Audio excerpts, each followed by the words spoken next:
Je suis ingénieure réseau chez TF1. Donc mon métier consiste à m'occuper des réseaux internes à l'entreprise. Comme sur ce réseau-là, il y a des données qui circulent, donc des données utilisateurs, la téléphonie, des flux vidéo comme les émissions de télé.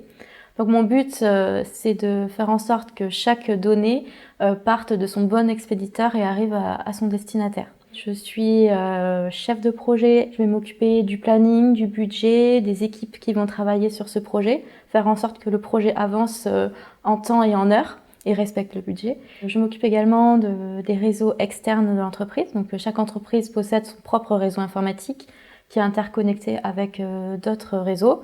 Donc, par exemple, celui de TF1 est interconnecté avec le réseau internet et des réseaux privés de d'autres sociétés, comme des partenaires ou des filiales. J'ai fait un bac S spécialité physique-chimie à Montpellier. Mais en dehors du lycée, j'étais plutôt passionnée par l'informatique puisque dans ma famille, mon père travaille dans l'informatique et j'ai baigné dedans depuis toute petite.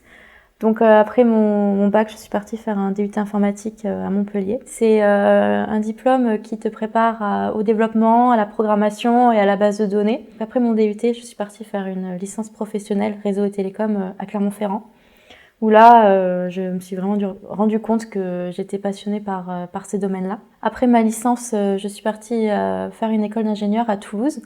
Donc cette école s'appelle UPSITEC, c'est une école qui propose plusieurs formations, dont la formation STRI, Système de télécommunication et réseau informatique. J'ai choisi ce parcours puisque les 2 dernières années de master sont proposées en alternance.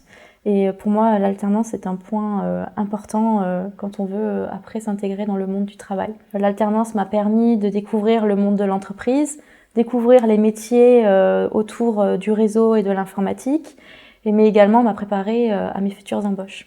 Quand j'ai commencé donc mes études supérieures en informatique, ma première année, on était 150 dans la promotion et on était 15 filles. Donc c'est peu. Et ça a été comme ça jusqu'à aujourd'hui.